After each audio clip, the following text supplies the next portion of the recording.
بسم الله الرحمن الرحيم. الرحمن علم القرآن،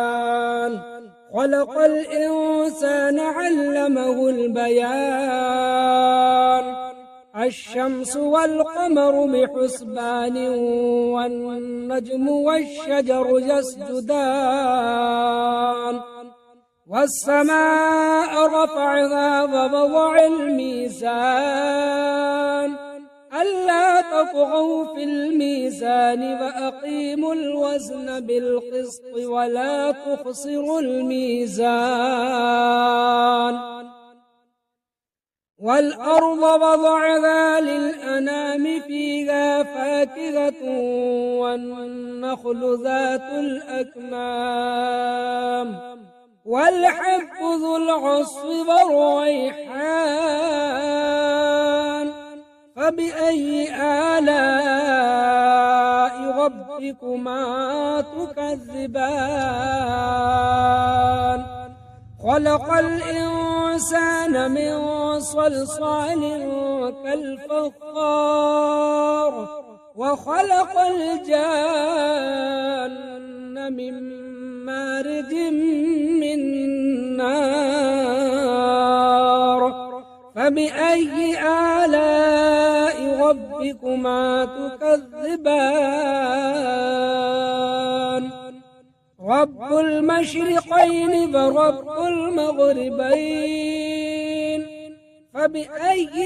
آلاء ربكما تكذبان؟ مرج البحرين يلتقيان، بينهما برزخ لا يبغيان. فبأي آلاء ربكما تكذبان؟ يخرج منهما اللؤلؤ والمرجان، فبأي آلاء ربكما تكذبان؟ وله الجوار المنشآت في البحر كالأعلام، فبأي آلاء ربكما تكذبان؟ كل من عليها فان،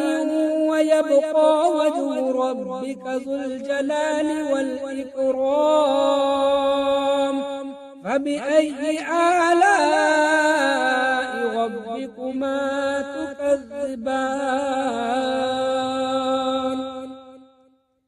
يسأله من في السماوات والأرض، كل يوم هو في شأن. فبأي آلاء ربكما تكذبان؟ سنفرغ لكم أيها الثقلان، فبأي آلاء ربكما تكذبان؟ يا معشر الجن والإنس إن استطعتم أن تنفذوا من أقطار السماوات والأرض، فانفذوا لا تنفذون إلا بسلطان. فبأي آلاء ربكما تكذبان؟ يرسل عليكما شواظ من نار ونحاس فلا تنتصران. فبأي آلاء ربكما تكذبان؟ فإذا انشقت السماء فكانت وردة كالدهان. فبأي آلاء ربكما تكذبان؟ فيومئذ لا يسأل عن ذنبه إنس فبأي آلاء ربكما تكذبان يعرف المجرمون بسيماهم فيؤخذ بالنواصي والأقدام فبأي آلاء ربكما تكذبان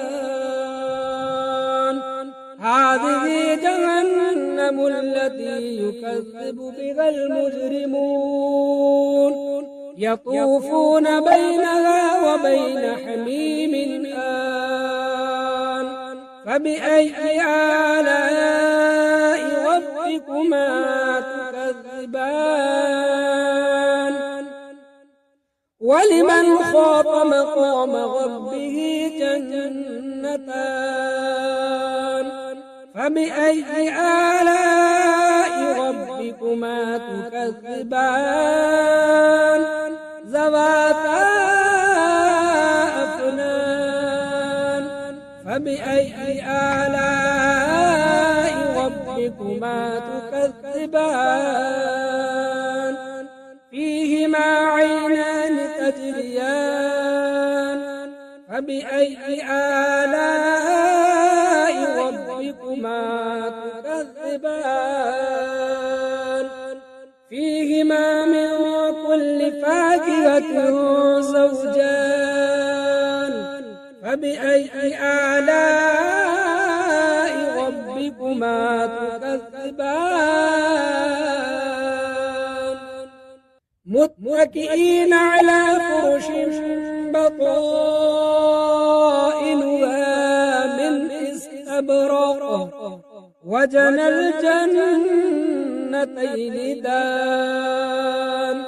فبأي آلاء ربكما تكذبان فيهن قاصرات الطرف لم يطمثهن إنس قبلهم ولا جان فبأي آلاء ربكما تكذبان كأنهن الياقوت والمرجان فبأي آلاء ربكما تكذبان هل جزاء الإحسان إلا الإحسان فبأي آلاء ربكما تكذبان ومن دونهما جنتان فبأي آلاء ربكما تكذبان مدهامتان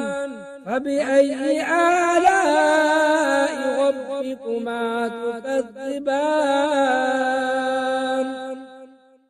فيهما عينان ضاختان فبأي آلاء ربكما تكذبان فيهما فاكهة ونخل ورمان فبأي آلاء ربكما تكذبان فيهن خيرات حسان فبأي آلاء ربكما تكذبان حور مقصورات في الخيام فبأي آلاء ربكما تكذبان لم يطمثهن إنس قبلهم ولا جان فبأي آلاء ربكما تكذبان متكئين على رفرف خضر وعبقري حسان فبأي آلاء ربكما تكذبان تبارك اسم ربك ذي الجلال والإكرام أعوذ بالله من الشيطان الرجيم بسم الله الرحمن الرحيم ياسين والقرآن الحكيم إنك لمن المرسلين على صراط مستقيم تنزيل العزيز الرحيم لتنذر قوما ما أنذر آباؤهم فهم غافلون لقد حق القول على أكثرهم فهم لا يؤمنون إنا جعلنا في أعناقهم أغلالا فهي إلى الأذقان فهم مقمحون وجعلنا من بين أيديهم سدا ومن خلفهم سدا فأغشيناهم فهم لا يبصرون وسواء عليهم أأنذرتهم أم لم تنذرهم لا يؤمنون إنما تنذر من اتبع الذكر فخشي الرحمن بالغيب فبشره بمغفرة وأجر كريم إنا نحن نحيي الموتى ونكتب ما قدموا وآثارهم وكل شيء أحصيناه في إمام مبين واضرب لهم مثلا أصحاب القرية إذ جاءها المرسلون إذ أرسلنا إليهم اثنين فكذبوهما فعززنا بثالث فقالوا إنا إليكم مرسلون قالوا ما أنتم إلا بشر مثلنا وما أنزل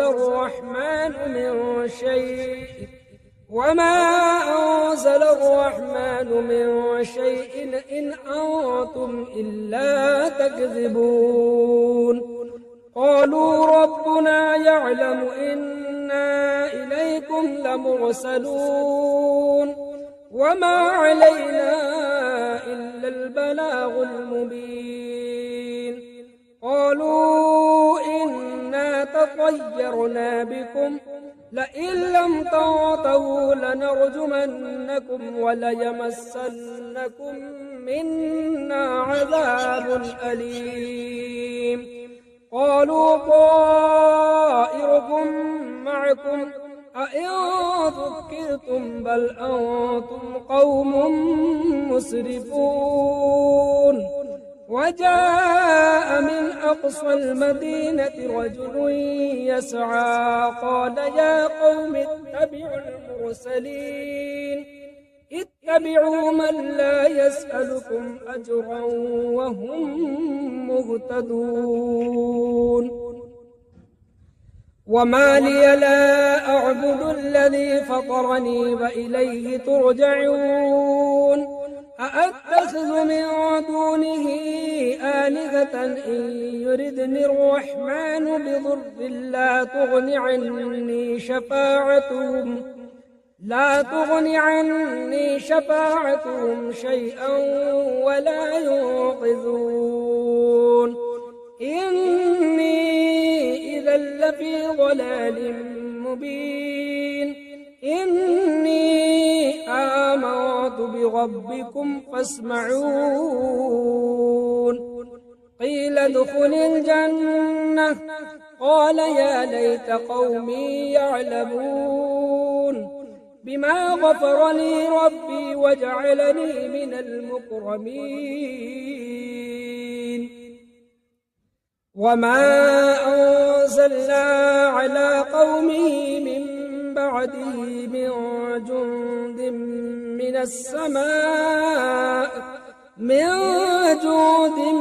من السماء وما كنا منزلين إن كانت إلا صيحة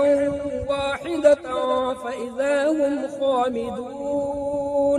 يا حسرة على العباد ما يأتيهم من رسول إلا كانوا به يستهزئون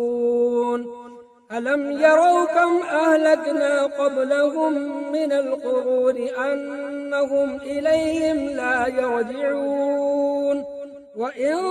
كل لما جميع لدينا محضرون وآية لهم الأرض الميتة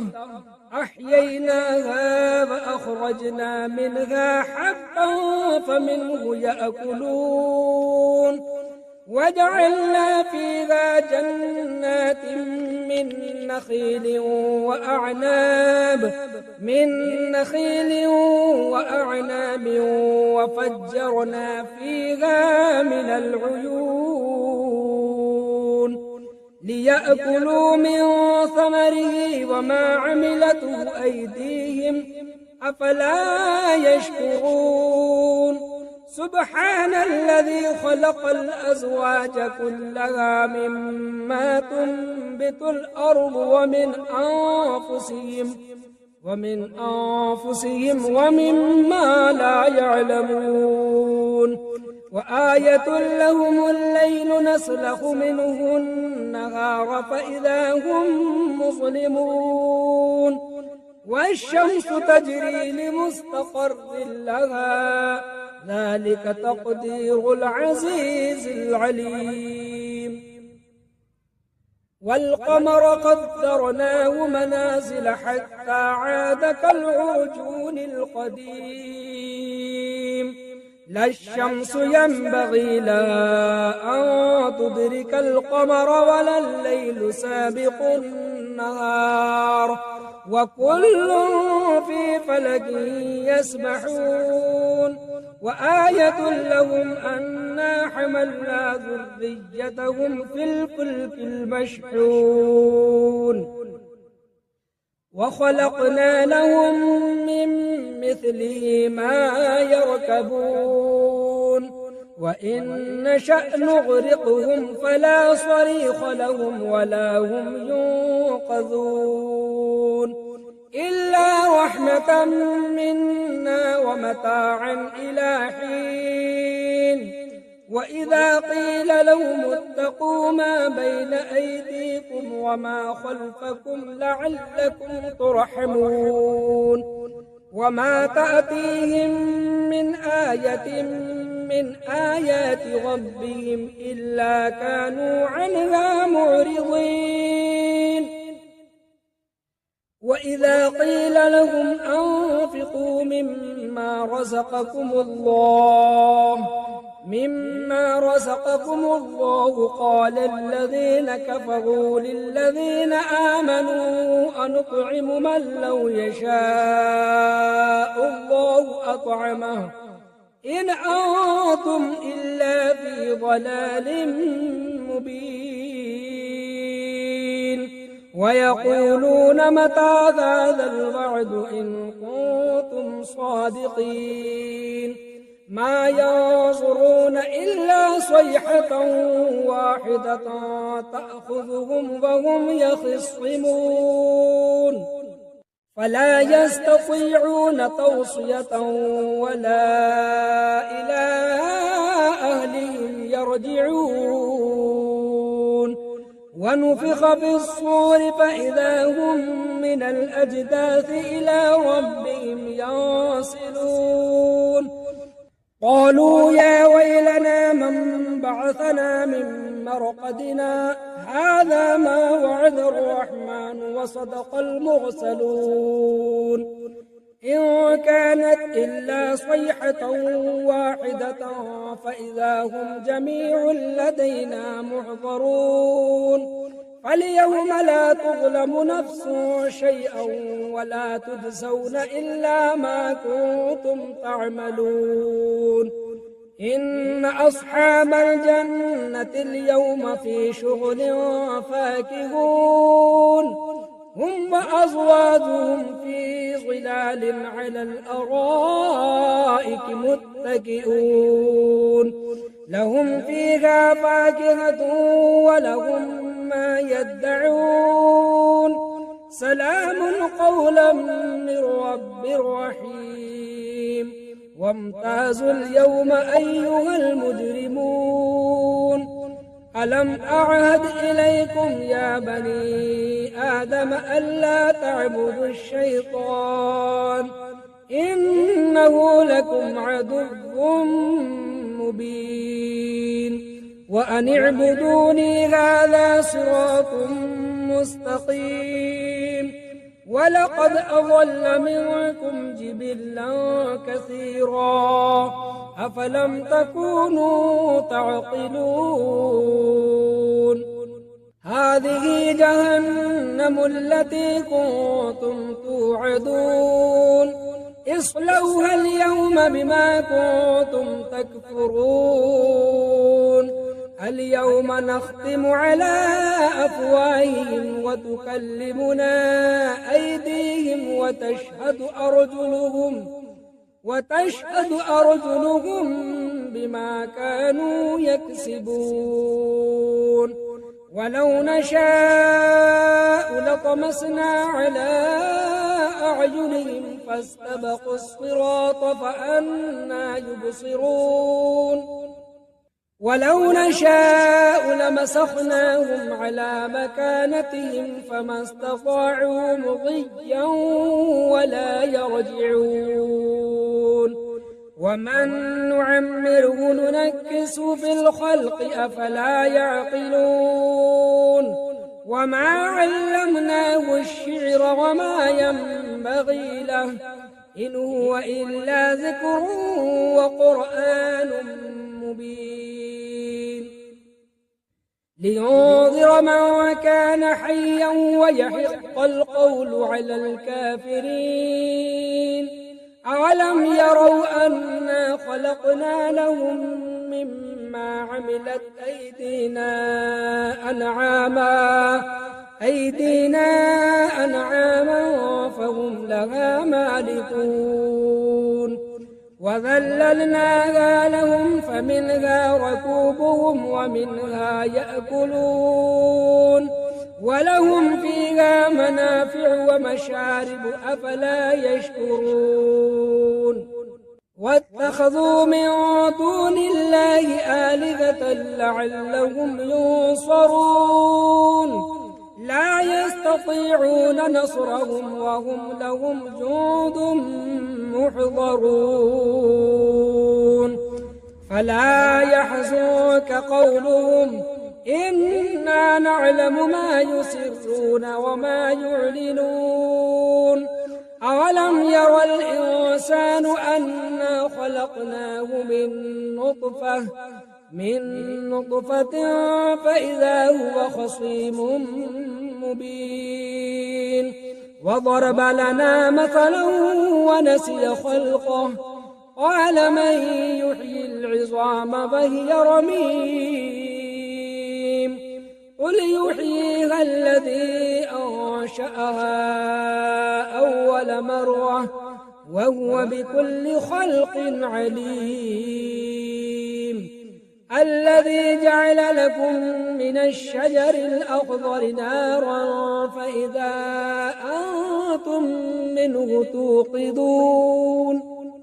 أوليس الذي خلق السماوات والأرض بقادر على أن يخلق مثلهم بلى وهو الخلاق العليم إنما أمره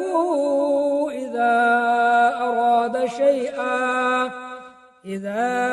أراد شيئا أن يقول له كن فيكون فسبحان الذي بيده ملكوت كل شيء وإليه ترجعون